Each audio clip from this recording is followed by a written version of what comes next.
Gusuhuze cyane nkwifuriza kumererwa neza nguhe ikaze muri video yo muri aka kanya tugiye kureba uko umusore asaba umukobwa gukora imibonano. Yes, ni ikiganiro uza kungukiramo nk'umusore ariko ni ikiganiro umukobwa nawe uza kungukiramo. Burya mu Kinyarwanda bajya bavuga ngo ibuye ryagaragaye ntiribarikisha isuka. Wimbwira ngo shangazi kwera iki utangiye kuvuga ngo uko umusore asaba umukobwa gukora imibonano noneho uradushoye uratugurishije. Oya, ntabwo mbagurishije, ahubwo zirikana ko ibuye ryagaragaye ntabwo ribarikisha isuka. Hari uburyo rero abasore benshi usanga bavuga bati ngo basabye ngo gukora imibonano ngo mpuzabitsina ngo n'umukobwa ngo umukobwa ngo aranga, ndetse rimwe na rimwe bakabana bagakundana, noneho igihe cyo kurushinga cyagera ugasanga umusore atangiye kwibaza se ndarushingana n'umukobwa tutarakora imibonano mpuzabitsina na rimwe, ese nsanze bidakoreka, nsanze bitemera, cyangwa se nsanze bibishye, nsanze akatangira kuzana ibintu nk'igihombo, none akavuga ati ngiye kubimusaba byanze bikunze. Ariko nkavuga nti uyu mukobwa mwakundanye mugakundana imyaka n'imyaniko igashira mukageza ubwo mwemeranya ko mugiye kurushinga mutarigeze mukora imibonano mpuzabitsina na rimwe, ni gute wumva yuko ari kwemerere ari uko mutangiye gupanga gahunda zo kurushinga koko? Urumva ari bupfe kubyemera? Ni ukuvuga ngo niba bidasanzwe biri mu buzima bwanyu mudasanzwe mubikorana, urumva ari bubyemere kubera ko utangiye kumusaba noneho kurushinga? Arahita avuga ati arashaka kunsuzuma, arashaka kuntesta, arashaka kureba koko niba ndi serious, none agahita avuga ati noneho ndamuhakanira rimwe, kubera yuko ubu ngubu noneho agiye kubinsaba burundu, birarangiye, ari kugira ngo anteste, gahunda yaratangiye kunsaba yo kubana ihagarare. Urumva rero umukobwa ntiwamuziza kuba yakwibye burundu igihe cyose utangiye kumubwira ngo no ngo ntabwo tuzajya mu murenge ngo utampaye, ngo nutampanga ubwo ubukwe burahagarara. Ibaze, ugatangira gutangira ultimatum, ugatangira kuvuga ngo utanze umunsi ntarengwa, ugatangira no kumubwira ngo ntabwo bizagenda gutya. Ni ikibazo gikomeye cyane. Hari ibyo rero ugomba gukora kugira ngo umukobwa yemere ko mukora imibonano mpuzabitsina bidasabye ibintu byinshi, bidasabye kumubwira ngo wamaye, bidasabye kumubwira ngo nutampanga ubwo ngubwo ngo turahita tubivamo ngo njye nawe ngo urukundo ruraba rurangiye, bidasabye. Umva, hari abasore bazakubwira bati jyewe nta mukobwa wanyima, ntabwo baba birarira, nuko baba bazi izi tekinike. Hari abakubwira bati jyewe nabishatse, ubuse yabyanga gute? Nuko baba bazi izi tekinike. Ntabwo rero umukobwa umubwira ngo wampaye, ujya kubwira umukobwa ngo wampaye biba bisekeje. Yes, WhatsApp yarabyoroheje, mushobora gucata mukabigeraho, ariko n'ubundi umusore uzi kubisaba neza abigeraho mu marenga kurusha kuba yahita amubwira ngo ese uzampa. Ibaze n'ukuri ngo ese uzampa, wagira ngo muri abana biga muri primaire. Ibyo ni ibya kera, uyu ni umuti utagikora, ntabwo ugikora. Niba kera warakoraga ubu ngubu ntabwo ugikora.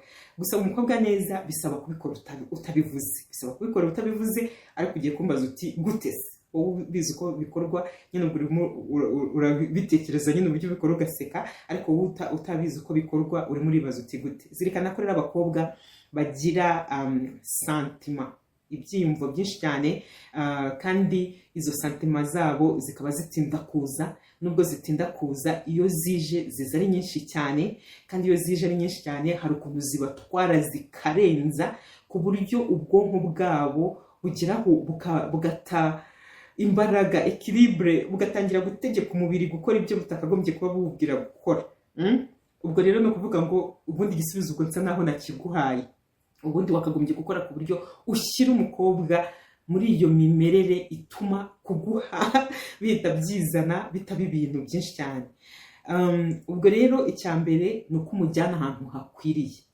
Igihe cyose mutari ahantu hakwiriye, niba mutarakora imibonano bwa mbere, niba mutarayikorera na rimwe, bishobora kukugora gusunikira umukobwa gukora imibonano, kubera yuko ubundi gukora imibonano ahantu hadakwiriye bisaba ko muba mubimenyereye, bisaba ko muba mubiziranyeho, bisaba ko biba ari ibintu biri capu byihuta, ku buryo bitaza kubagora. Tuvuge niba mugiye kubikorera nk'ahantu, twagiye tuvuga ahantu hadasanzwe abantu bavuga muri ascenseur, elevator, mu kabari, muri toilette yo mu kabari, muri bingaro y'ahantu mu kabari, cyangwa se munsi y'umuhanda ahantu muri kugenda, aho ni ahantu hasekeje, ariko ni ahantu mushobora gukibaguza mugasanga ni inzira inzira idakunda kugendamo abantu, mukaba mwinyabije ku ruhande, mukamugiza ikintu mukora. Donc icyo gihe mwese muba mubirimo neza kandi mubishaka, niyo aventure mwumve bashishikaje, ku buryo umwe atagora undi, bihita biza ari ibintu byihuta, kubera ko ahantu muri hagize umuntu bagwa hejuru yakumirwa, donc mugataha museka muvuga muti noneho ibintu dukoze ntibibaho, bikinjira amateka yanyu.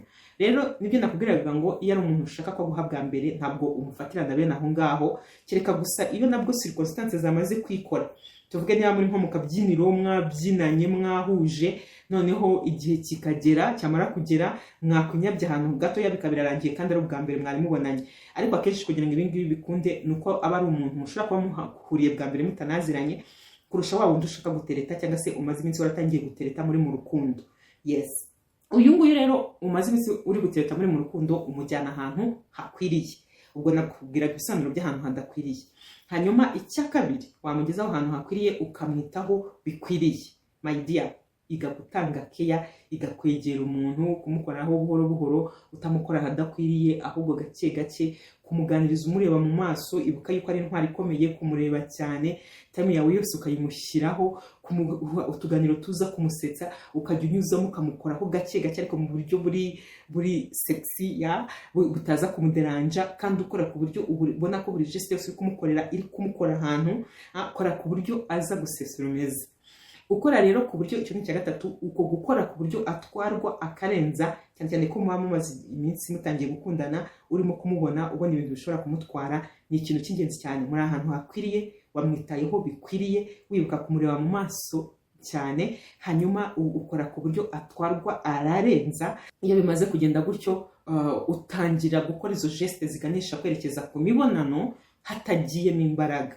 Donc iyo yatwawe akarenza, kuba watangira kumuzamura ikanzu, ijipo, kumumanura ipantaro buhoro buhoro, ni ibintu bihita byikora, nta mbaraga bagifite zo kuguhunga, nta n'imbaraga bagifite zo kukubwira ngo hagarika. Niyo yabivuga nyine abivuga muri ya magambo yacitse intege cyane, ya magambo nawuzi ya, ubundi bigahita byikora. Urumva ntabwo biba bisaba kuvuga ngo wampaye, ntabwo biba bisaba kumubwira ngo ntutama ngo bla bla. Ibi ngibi nkubwiye birakora. Uyu mukobwa yabasenga yaba adasenga, uyu mukobwa yaba afite amahame cyangwa atayafite, upfa gusa kuba wamujyanye ahantu hakwiriye, upfa kuba wamwitayeho bikwiriye, upfa kuba wakoze ku buryo atwarwa akarenza, ubundi igikorwa ugatangira kugana ku gikorwa nyirizina. Ahangaha ni muri cya gihe wowe nk'umusore ari wowe usigara ukontorora iyo situation, ukavuga uti byanze bikunze tugomba gukoresha agakingirizo, ndagafite ndaza kugakoresha, kuko we hari igihe aba yageze mu mimerere itari bwibuke no kugusaba agakingirizo. Noneho ikindi ukavuga uti cyangwa se reka mbireke, ntabwo nshaka ko kumukoresha imibonano mpuzabitsina, nabimujyanyemo ndi kubibona ko yatwawe, ariko reka mureke twe kwikora. Donc bivuga ngo ni wowe ubu ngubu none uri kumukontorora. Iyo wamugejeje aho ngaho umukontorora rero byose birakunda.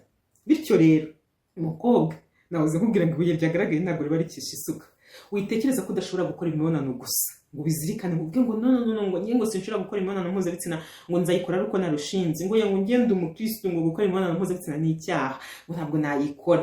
Ubivuge gutyo gusa, maze ntubishyire mu bikorwa. Kubishyira mu bikorwa mvuga ni gute? Niba udashaka gukora imibonano n'umusore, hari ibintu ugomba kwirinda. Irinde bya bikorwa bikuganisha nyine kugira ubushake hakiri kare no kugira ubushake burenze, kuko niba wamaze kugera kuri urwo rwego, ya mahame wihaye, ya myemerere ufite, ntacyo bizaba bikikumariye. Umubiri wawe uzacika intege, ubundi ibintu ubikore nta ayo mahame atakikurinda, bitagikunda. Ibyo ngibyo rero ugomba kubyirinda. Bityo rero ugomba kwirinda kuba uri kumwe na wa musore ukunda cyane ahantu mushobora gukora imibonano mpuzabitsina ntawe ubarogoye. Iki ni ikintu nkunda kuvuga, abantu mukagica amazi. Ariko niba ujya gusura umuhungu muri ghetto, ubizi neza ko aba muri ghetto wenyine, ukagenda nimugoroba, tuvuge n'urugero, cyangwa niyo wagenda no kumanywa, kubera ko aba muri ghetto wenyine, agezeyo muricaye, aho kugira ngo akwakirire mu ruganiriro rwa ghetto kandi umuryango ufunguye, muhise mufunga, anashyiramo n'urufunguzo. Icyo gihe menya ko waba ufite imyizerere utayifite, waba ufite indangagaciro utazifite, waba ufite amahame wihaye cyangwa utayafite, gukora imibonano mpuzabitsina birashoboka. Ushobora kumbwira rero tuse niba tutazasura umuhungu mukundana muri ghetto. No, niba udashaka kuza kuri imibonano mpuzabitsina nawe se kubera icyo umusura muri ghetto. Niba umusuye muri ghetto se kuki uwo munsi wo kumusura muri ghetto utajyana n'undi mukobwa? Ni urugero, nubwo bose ushobora kujyana n'undi mukobwa, uwo mukobwa akabikazarangira wowe ukundanye na wa muhungu hanyuma ntabwo byoroshye. Ariko se niba bibaye ngombwa ko mugera kuri ghetto, kuki udatuma mutahatinda? kora ku buryo mutahatinda, cyangwa se ukore ku buryo bya bindi nabivuze bigenda gutyo, habe harangaye, habe hagize gute, umenye ko nihatangira kujyamo ibyo gufunga inzugi, ubwo ntabwo muraba mugiye kwiherera, kuko ntacyo muri kwihereramo, nta muntu uri kubumva, ahubwo muraba mushaka kuganisha ku gukora imibonano mpuzabitsina. Kuki se utamureka ngo musohokane ahantu runaka, mujye musurana, mu gusurana bivuge ngo tugiye gufata rimwe kwa kanaka.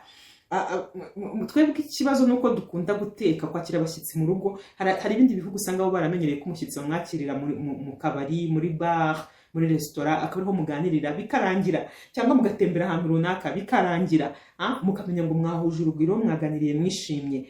Ariko ntimwerekeze ahantu hitwa lodge mwicara ku gitanda, ntimwerekeze ahantu mubuza kuba muri babiri nta wundi muntu barogoya. Icyo gihe uzamenye yuko ibintu muri gukora bitangiye kubaganisha hehe, kuba mwakora imibonano mpuzabitsina. Nakubwiraga rero ngo ibuye ryagaragaye ntiribarikisha isuka.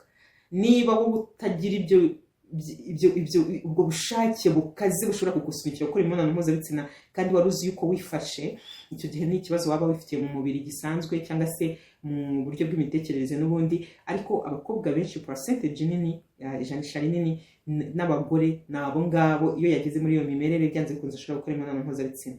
Irinde rero kuba muri iyo mimerere. Mu gihe cyose utaririnda kuba muri iyo mimerere, reka nkubwire sheri, uzakora imibonano n'uyu muhungu nubwo gusa waba wari waramubwiye ngo waramwimye. Ngiki rero ikiganiro cy'uyu munsi, kanda share, kanda like. Ndagushimiye cyane, ukomeze kugira ibihe byiza cyane, kandi ndagukunda.